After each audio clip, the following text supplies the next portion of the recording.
All right. Engage the smile. Dial it to 11. No.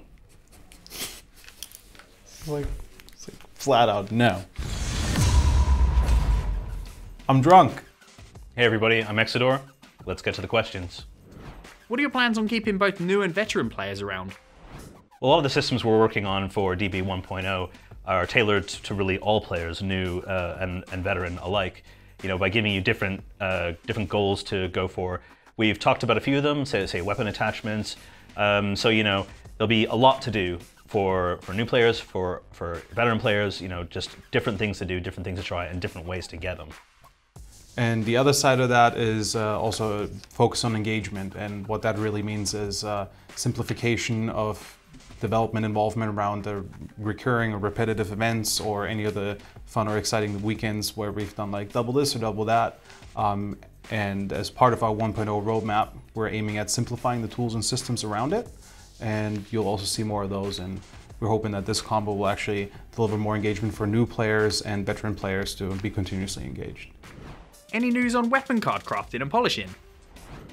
No news really, other than they're still on our roadmap for our 1.0 release.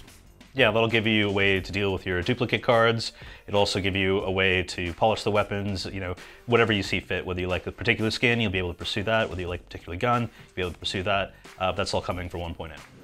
Could you include a system to see other players' profiles? That actually wouldn't be terribly complex for us to do. Say if you were looking at your match history and you select a player and go see their entire profile. The question that I have in that regard really for you guys is whether there are those of you who wouldn't want that. You know, would you want your profile to be private? In which case it has a lot of other complexities we have to work towards. So if you're all right with it being completely open, then that's something we could definitely consider. But we're trying to be sensitive to those of you who might want to keep it private. The devs keep talking about DirectX 11, but what effects will it actually have on the game? DirectX 11 is one of the questions that comes up quite frequently during these videos. It really comes down to our final implementation of DirectX 11. There's varying degrees of how far you can implement it. What we're primarily aiming for is an improvement and optimization for the rendering pipeline, and also in particular the shared memory feature, which will hopefully have a very positive uptake on the performance on our front end, for instance. Depending on how far the implementation will go, you also see some minor bloom effects in game that you haven't seen prior.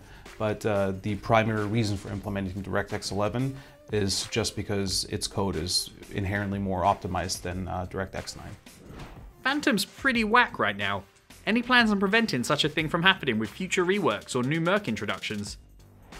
So for those of you who have been with DB for a long time, you know, you've seen us progress a lot in how we develop Mercs, how we test them, how we release them. And honestly, we're still learning lessons there.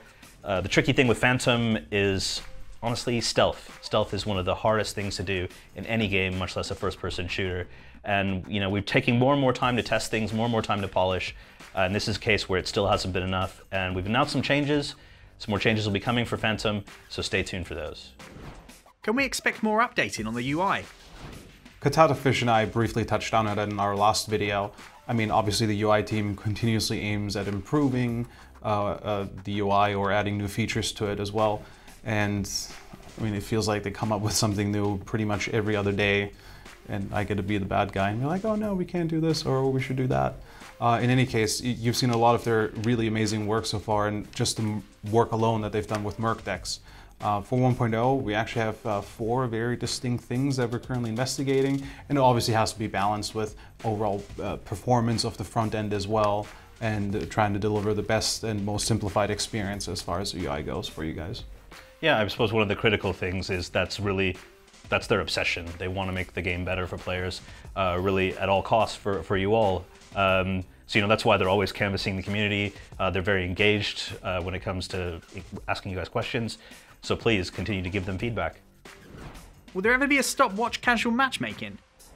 We're definitely not opposed to it, and we would very much like to see a Stopwatch CMM. However, it is very concurrency dependent, meaning, you know, just by the nature of Stopwatch being pretty much twice as long as a regular match, it would also take twice as long for the matchmaking overall, because it is double the amount of time that people aren't looking or searching for matches. Yeah, it's something that's always been on our radar, because Stopwatch is the heart of the game. And we have sort of thresholds modeled for when we would enable these sort of things. So it's something that we're always looking at, and we hope to be able to flip that switch sometime in the future. Are we ever going to see achievements with in-game rewards? In-game rewards for the Steam achievements is part of our work that we're doing for DB 1.0, so stay tuned for more information on that. Please show the Merc-role call when a player first equips a Merc, so they have a basic idea of what to do. Getting the Merc-role calls into the game is something that we've really always wanted to do, and it means that we'd have to get roll calls done for the earlier Mercs, because of course we only made roll call videos as we were releasing new Mercs, and that's something that we've always wanted to do as well. Yeah, like Exeter mentioned, we'd really like to see those roll call videos in game, especially when you select the Merc for the very first time. Now, a question to you guys is, how would you guys feel about having these pop up as an YouTube video in game? You know, wouldn't bump you out of the game or anything, and basically seeing like a 30 or 40-second clip of the overview of your Merc. Please let us know in the comments below. Can we get a way to reset stats? Yeah, we'd like to be able to give you a way to click something and have your stats reset, be it for your profile or even individual Mercs, but that's not part of our 1.0 plans, and we hope to be able to get to it after that. Are you planning to postpone content creation in order to iron out the bugs before DB 1.0? We haven't necessarily postponed content creation, but we've definitely slowed down as we've shifted most of the team, both on the development side or the technical art side, or even just art and design side, to focusing on fixing bugs and issues or just general balance things for the 1.0 release. Yeah, if you look at the patch notes, you'll see that there's tons of bug fixes going in. They kind of don't get the sort of spotlight that a lot of the new features get, but the team has really been focused on nailing a lot of those, so hopefully you're feeling that in the game.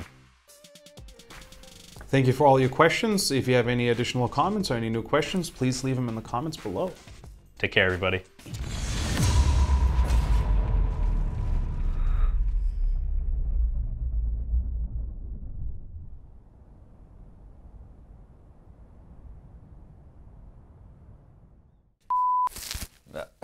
You can hear that, right?